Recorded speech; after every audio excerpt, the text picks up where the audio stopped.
Happy to see you all this morning, and the topic today is about Buddhism and psychotherapy.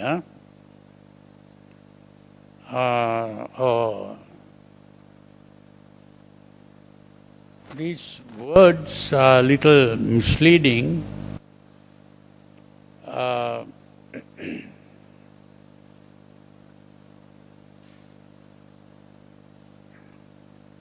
These words come from the West or the Western language, and this thing called psychology was started in a scientific way by Sigmund Freud. Sigmund Freud was a medical physician, and he became interested in psychological sicknesses. He wanted to find a cure for psychological ailments. And so he did research on this, and that is how he developed this thing called psychotherapy. You don't hear me? Huh?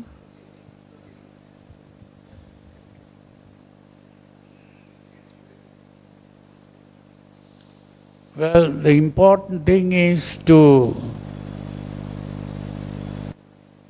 understand the mind and how the mind works.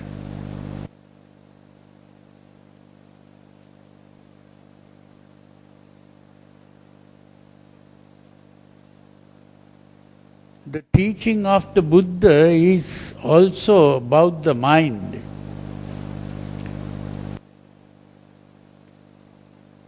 But the Buddha was not doing exactly the same thing that Sigmund Freud was trying to do. In modern psychology, they speak of the normal person and an abnormal person or an abnormal behavior. So the aim of modern psychotherapy is mainly to bring abnormal suffering into a normal state of unhappiness. That means normal people are also filled with worries, anxieties, fears. So they are also not perfect in happiness. But for the psychotherapist, that normal unhappiness is okay. So it's the abnormal suffering that they are trying to get rid of. But from the Buddha's point of view, Buddha was interested in bringing normal unhappiness to a supernormal level of happiness. So the aim of the Buddha was to bring about complete freedom from unhappiness. That is the important thing to understand. Now you have this name here called mudita. What is the meaning of mudita? Very often people don't know the real meaning of mudita. Mudita is happiness.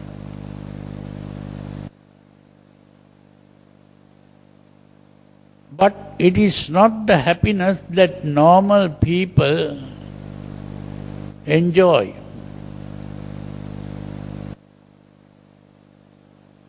Some people think happiness is to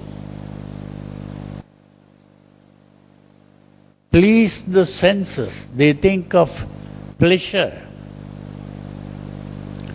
Pleasure is simply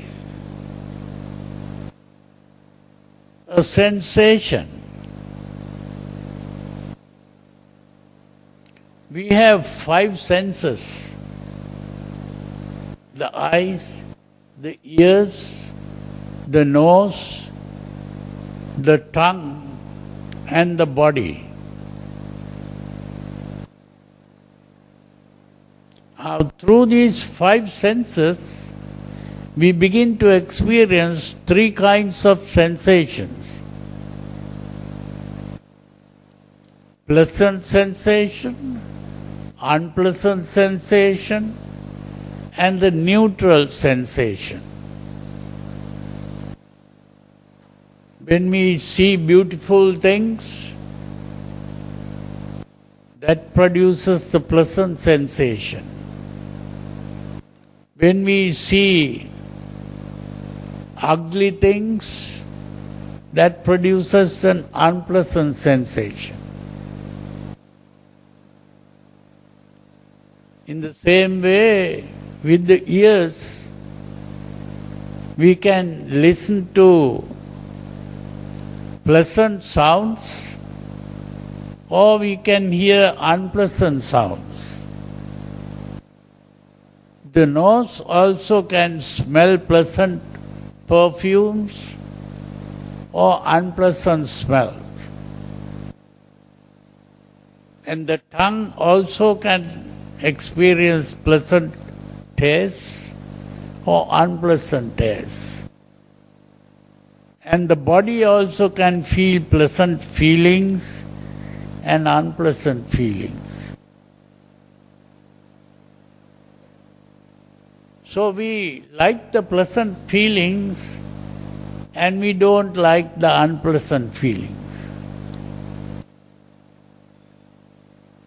So we think happiness is to be experiencing pleasant sensations, whether it is through the eyes or ears or nose or tongue or the body. That is what normal people think is happiness.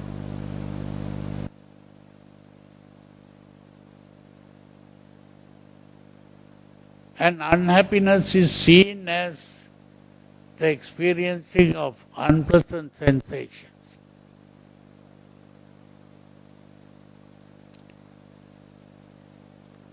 But that is not the happiness or unhappiness that the Buddha was talking about.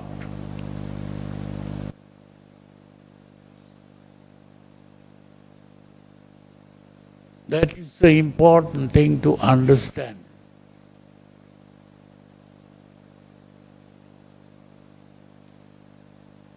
The pleasant sensation is not something that if we try to go after pleasures in this way, we'll be unhappy people. Why? Because we cannot have the pleasant sensation all the time.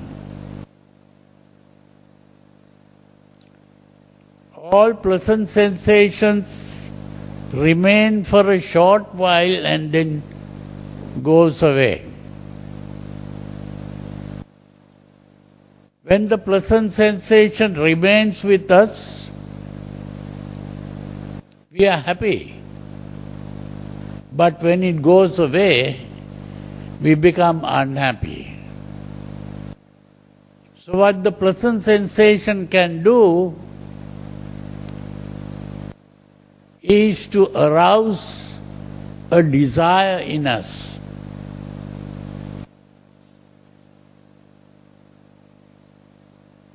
If you bring a chocolate or ice cream to a child and give that to the child will be happy. But you take that away from the child, then the child is unhappy. So in the same way, what the pleasure can do is to arouse the desire for it. But because the pleasure can't remain like that forever, the desire will remain, but the pleasure will go away. Then you become unhappy. And once you begin to desire pleasures, you begin to hate the pain even more. So when the pain comes, you become very unhappy.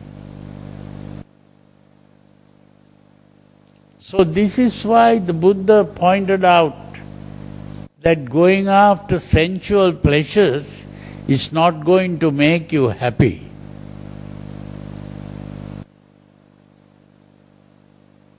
Happiness is not the experiencing of pleasure.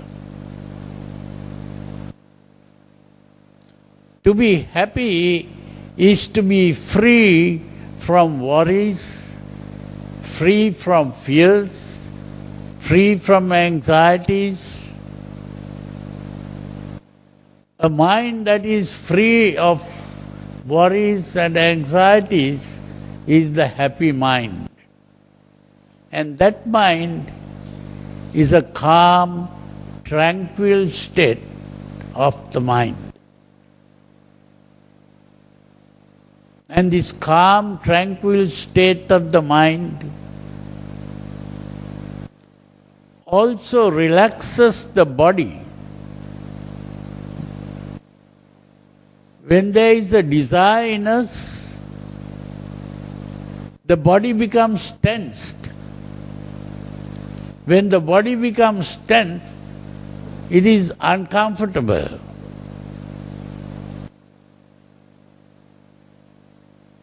So when the desire arises, we are uncomfortable.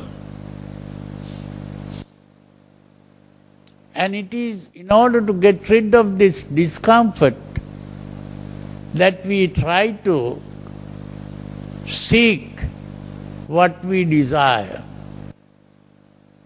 We want to get what we desire.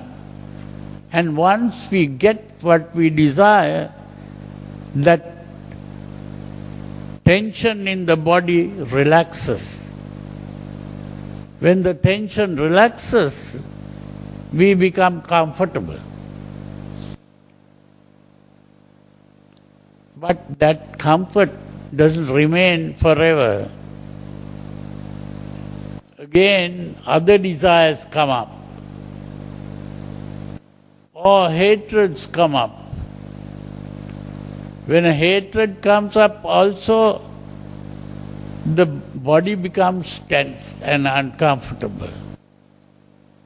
So you see, the real happiness is only when the mind is calm and the body is relaxed. The calm mind and the relaxed body is the true happiness.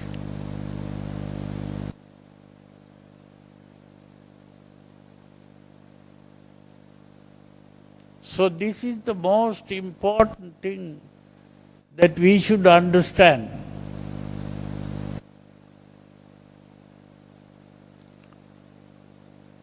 So if we want to talk about psychotherapy, and psychotherapy is to bring about happiness, this is the way to happiness. Not by going after sensual pleasures, but by learning to relax the body and calm the mind. And that is what we call meditation. Meditation is where we learn to keep the mind free of emotional excitements. Every emotional excitement is a state of unhappiness. When we are emotionally excited, the tension in the body also increases and makes us uncomfortable. It is only when the mind is calm and the body is relaxed that we become happy and comfortable. So the real happiness and comfort comes from purity of mind. Purity of mind means the mind being free of emotional excitements. So if we can keep our mind calm and relaxed, we are able to be happy all the time.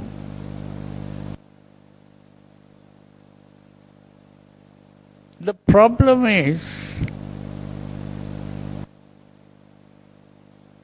when we think of our mind, mind is not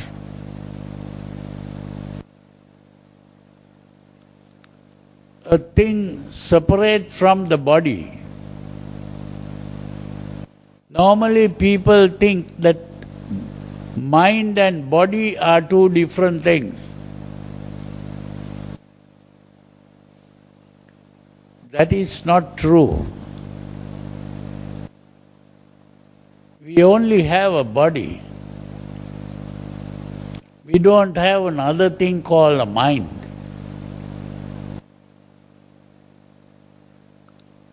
Even the modern psychologists are aware of this. This thing called psychology started as a study of the psyche. Psyche means the mind or the soul.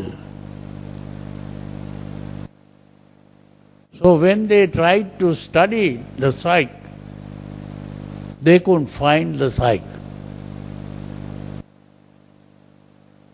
There was no psyche to find. They only saw the body.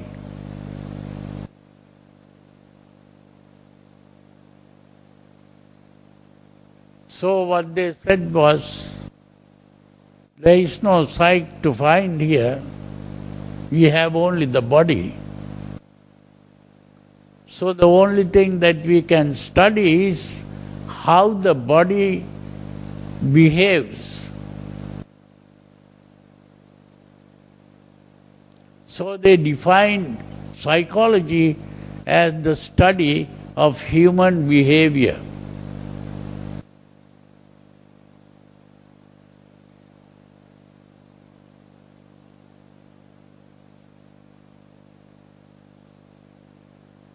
And they discovered that there is no such thing as a mind. What we normally call the mind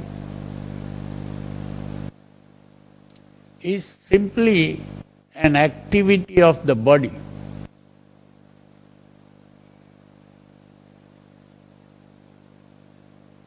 There is no separate thing called the mind.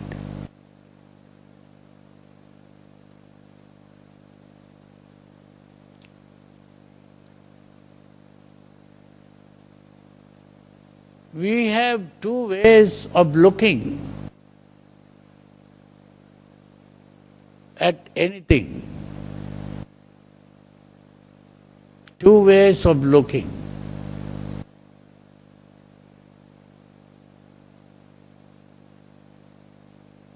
One way is to look at something as something outside us, something external. To look at something as an object. We call it the objective way of looking at something. If I take, say, this glass, I see it as an object.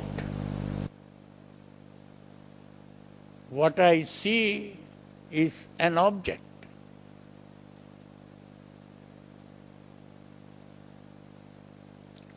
But if I want to look at the mind, I can't see the mind as an object. I can see the body as an object. But to see the mind, I have to look inside, not outside. So looking inside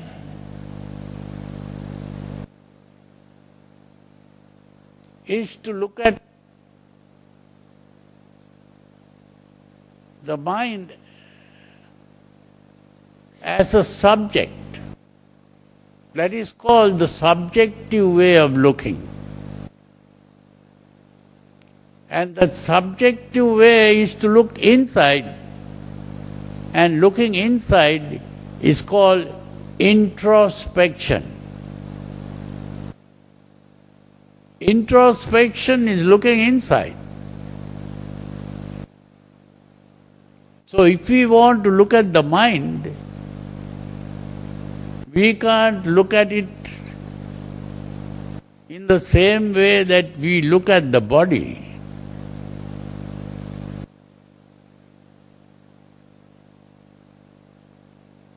So what we call the body is an objective experience. What we call the mind is a subjective experience.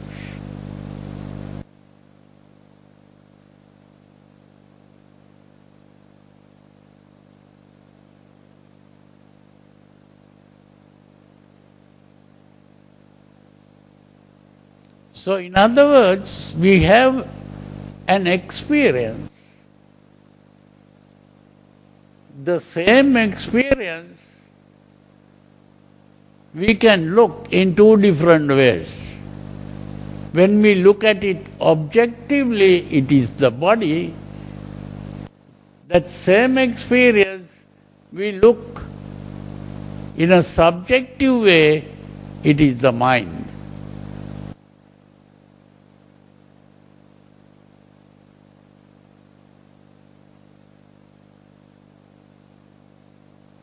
You see? Now, if I pinch you,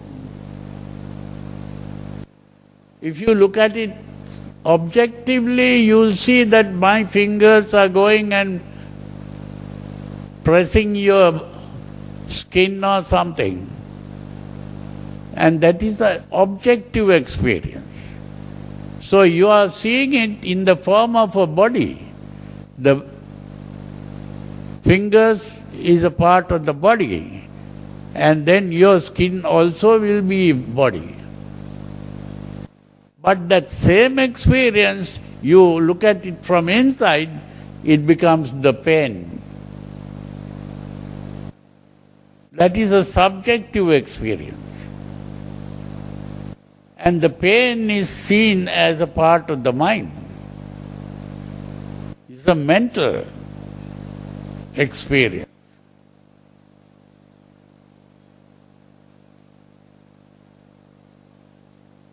So when you look at something, you say, I see it. When you say, I see it, the seeing is a subjective experience. What you see is an objective experience.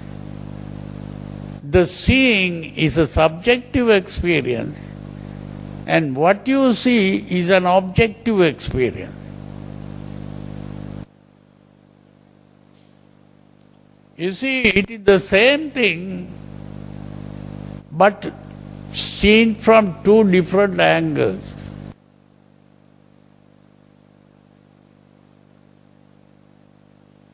So what we call the body and the mind are not two different things. It is the same thing seen from two different angles.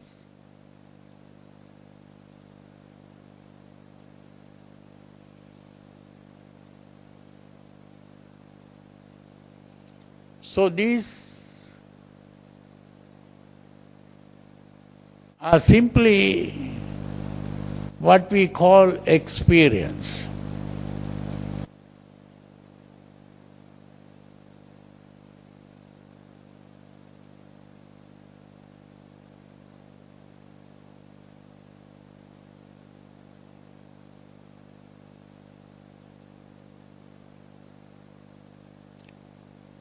You know, there were three philosophers in England. England, you know, is really the United Kingdom. When we say the United Kingdom, it is a union between three kingdoms: England, Scotland, and Ireland. Three kingdoms united.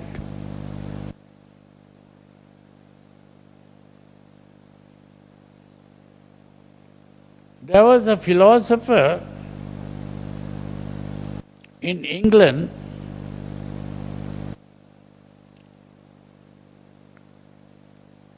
his name was Locke. Locke said, this was the time when science started, somewhere in the 18th century, when that period where science started was called the Age of Enlightenment. During that period,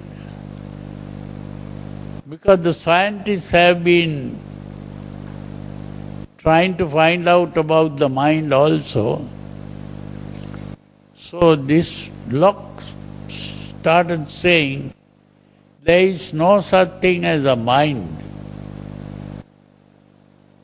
We have only the body.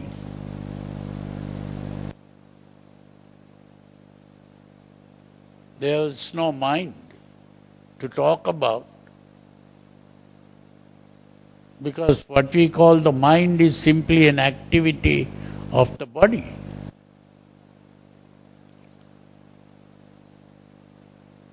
There was another man in Ireland. He was a Catholic priest. He didn't like this idea. So he was also a philosopher who thought and said, no.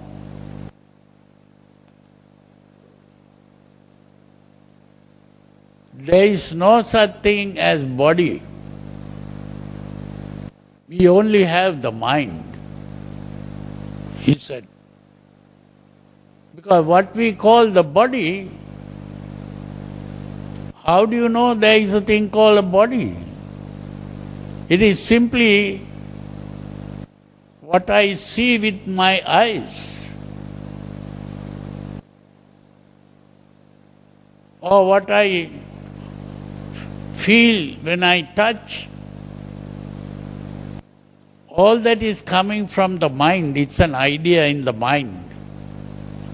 And mind is the only thing that is there. There is no such thing as body.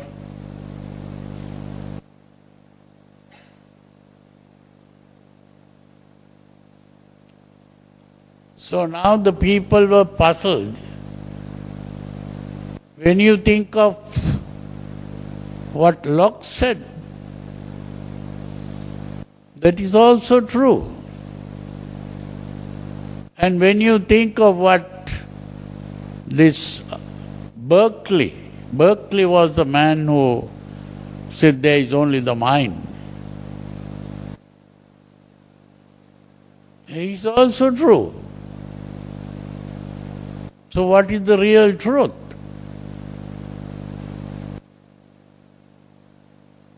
So they were puzzled. And then another man came from Scotland. This was a man called Hume. He said, "You are both wrong. One man proved that there is no such thing as mind. And the other man proved that there is no such thing as body. There is only experience. That means there is only seeing, hearing, smelling, tasting, touching. There is no body, there is no mind. There is only experience," he said.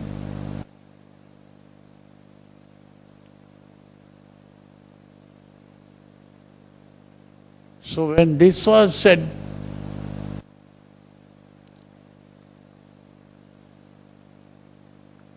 the problem is solved, but there was another man from France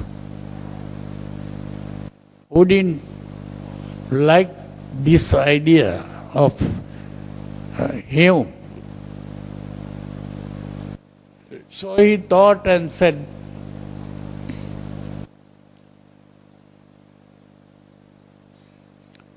he used two words called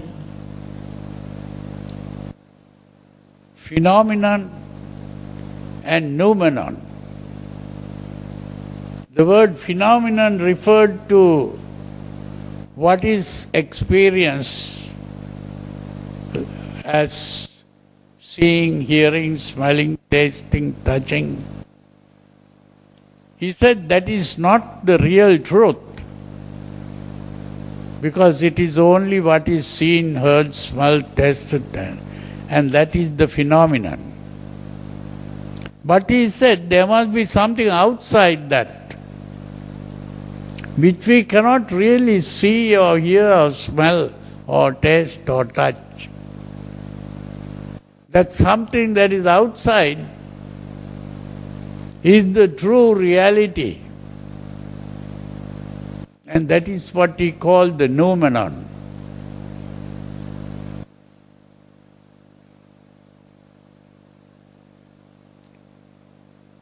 But this was also not accepted by some other philosophers like Bertrand Russell Wittgenstein, people like that started saying we cannot accept that unknown reality, a reality that we have never seen.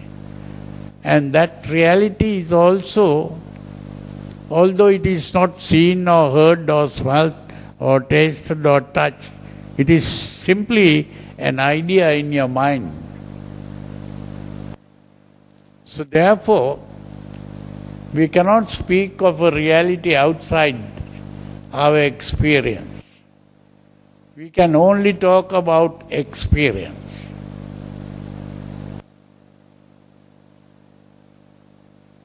So you see, if we examine the teachings of the Buddha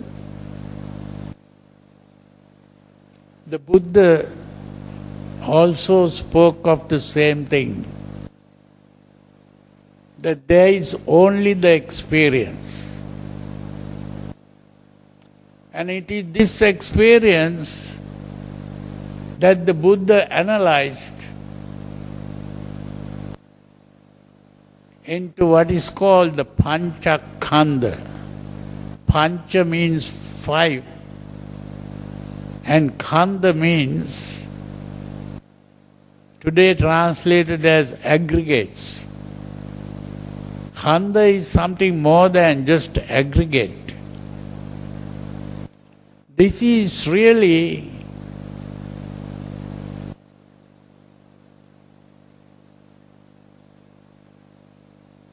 the experience broken into 5 parts. It is the experience he analyzed. And what we call experience is simply what is called the process of perception. Seeing is perception. Hearing is perception. Smelling is perception. And this perception is a process, a mental process. And that process can be analyzed. And the Buddha analyzed this process of experience into 5 parts. So that is why I translate this not as aggregate, I call it the constituents of the process of perception. The constituents of the process of perception. 5 constituents of the process of perception. 5 parts of the process of perception. That is all that we can speak of. And it is this process of perception that we begin to call mind. You see, as I told you, there are these 2 ways of looking at things. The subjective and the objective. Now this same process of perception, we can look from an objective point of view, or we can look at it from a subjective point of view.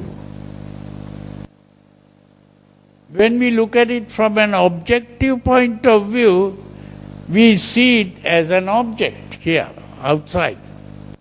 The object is seen as outside. The subjective process of seeing is seen as something inside.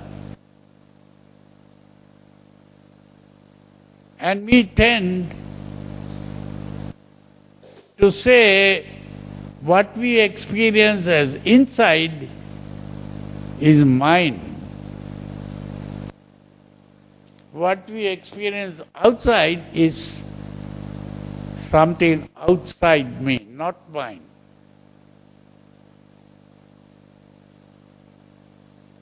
The seeing of this object is mine, but the object is not mine.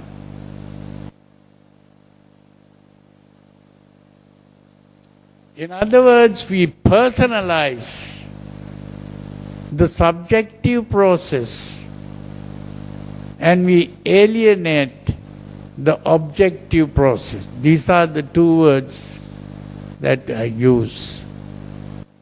Personalizing and alienating. To regard something outside is to alienate. To regard something inside is to personalize. And when I personalize, the process of perception, saying this is mine, what I call mine becomes myself. What is mine becomes myself. And what is not mine becomes something outside.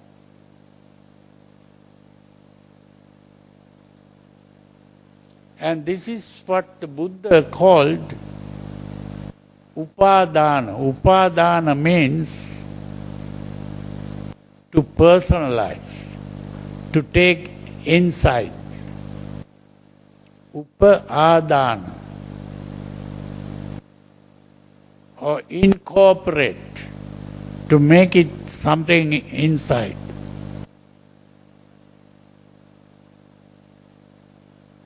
And it is by doing that that I form a concept of self. The concept of self comes from there. So it is very interesting to understand what the Buddha has been saying, and which is far beyond what the modern philosophers are talking about. And in this way, the Buddha explains how all problems of unhappiness comes up. Because when we think about the mind, there are two important parts of the mind. One is the thinking part, and the other is the emotional part. The thinking part thinks, and we become aware of the world and the things in the world. It is the emotional part that begins to create a self. Because we see the world and we begin to desire pleasant things, hate unpleasant things. This way, by desiring and hating, we begin to experience something subjective, which we personalize and say, this is mine. The desire is mine. The hatred is mine. What I desire or what I hate is something outside.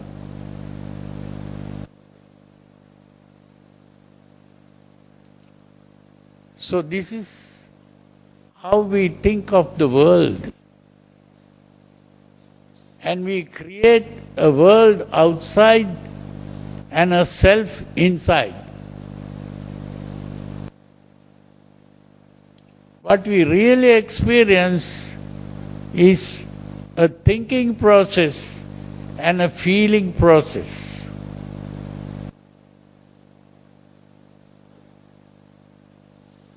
And so,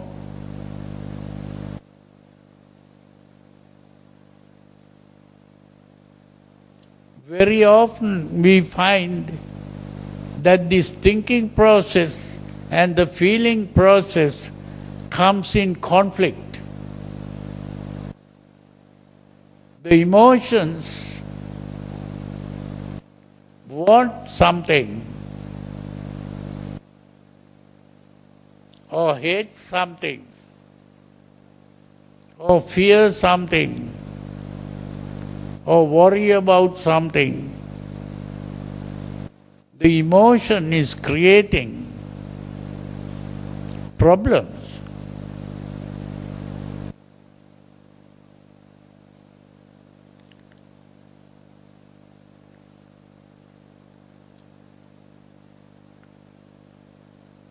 But the important thing is that the thinking part is aware of the world. And when we are aware of the world, we are aware that whatever is in the world comes and goes, comes and goes.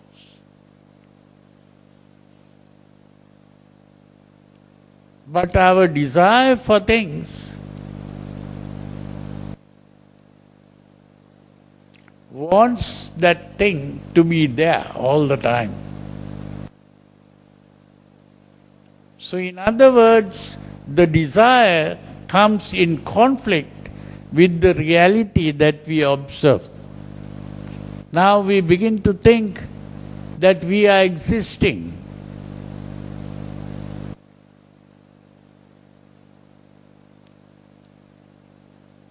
But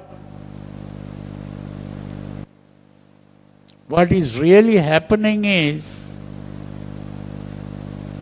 we are born, we begin to grow, and ultimately we die. That is what life is all about.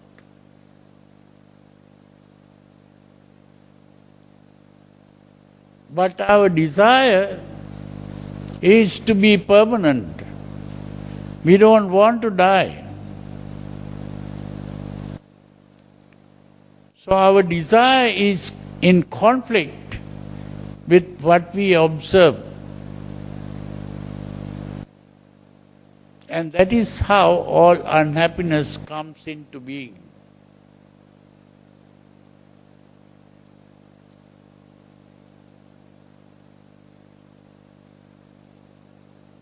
This is the problem. All the worries and anxieties are a result of our desires which come in conflict with the reality of impermanence.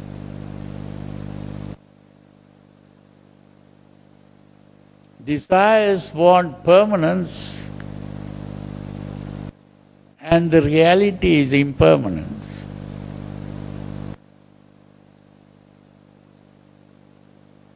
So this is why the Buddha pointed out that the only way out of this is to bring these desires and hatreds to an end. It is only when we have learned to calm the mind, make the mind tranquil. It is this tranquility of mind that ultimately solves the problem of unhappiness.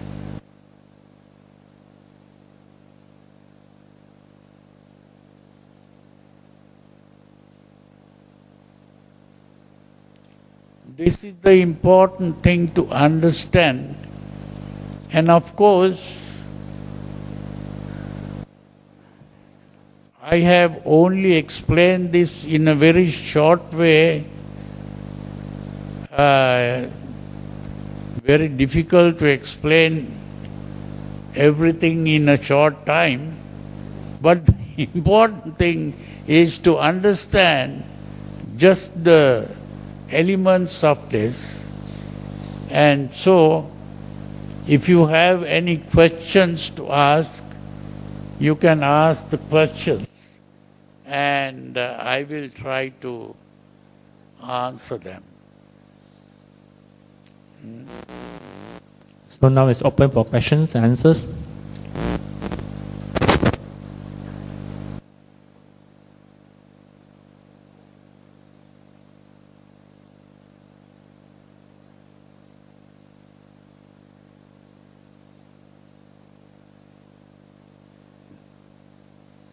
Maybe you became confused, huh? So you need to think more, and you should also read more about the Dhamma, and that is how you can gain an understanding of these things.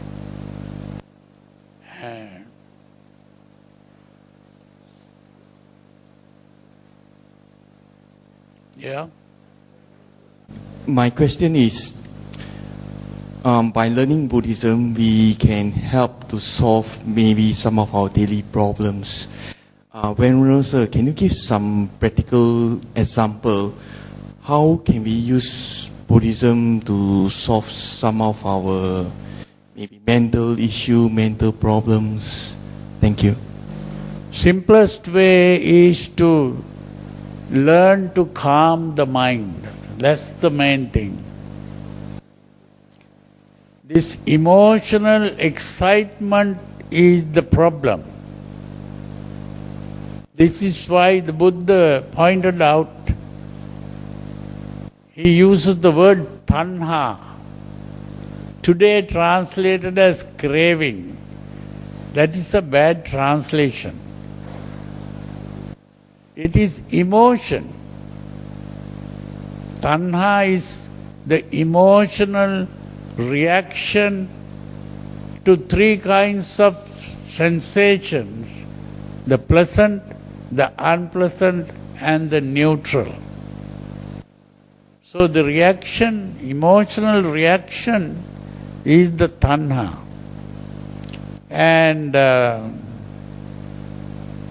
so it is the emotion that we have to get rid of. And we cannot get rid of the emotions because the emotions come up unconsciously, without our knowledge. When we become angry, it is not something that we do consciously. We don't think, now I must become angry and then become angry. That's not how it happens. It just, you become angry and you don't know even how to get rid of it. When you become frightened, you're not going to decide, now I'm going to be frightened and become frightened. No. A desire comes up in the same way. Worries come up in the same way. So these emotions come up unconsciously. The only way to stop that is to become conscious of it. The moment you become conscious of the emotion that has come up, it stops. And when it stops, you have to wait a little till it subsides. It is like the hot plate. You know, when you switch it on, it becomes hot. You switch it off, the heat doesn't go suddenly. But light, of course, if you switch it off, the light goes off immediately. But the heat doesn't go off immediately like that when you switch it off. The hot plate will remain hot for some time. So in the same way, when our emotion is aroused, you can switch it off by becoming aware of it, but we have to remain till it slowly calms down. That's the important thing.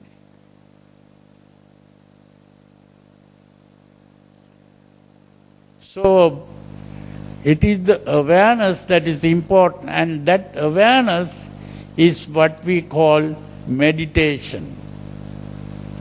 Meditation is where we begin to become aware of the emotions that come up and remain calm and watch the emotion and gradually let it calm down. But the thing is, we have to understand that every emotion that comes up only because of the way we think about what is going on outside.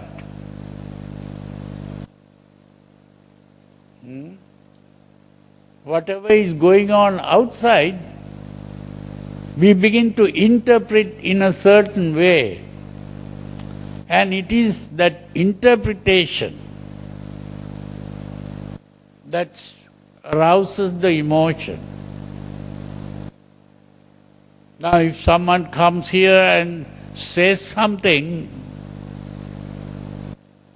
if you interpret that as an insult to you, what happens? You become angry. But if you interpret that as a joke, then you begin to laugh. Everything depends on how you interpret what was said. That's the important thing to understand. So, once you are emotionally aroused, you will find it very difficult to change the interpretation. But first you have to calm your mind. Only after you have calmed your mind, then you can look at that interpretation. And you will see that that interpretation can be wrong. So you see, only by changing that interpretation, that you can calm your mind. So it's very important to understand these things, and then only you will be able to gain freedom from all sufferings.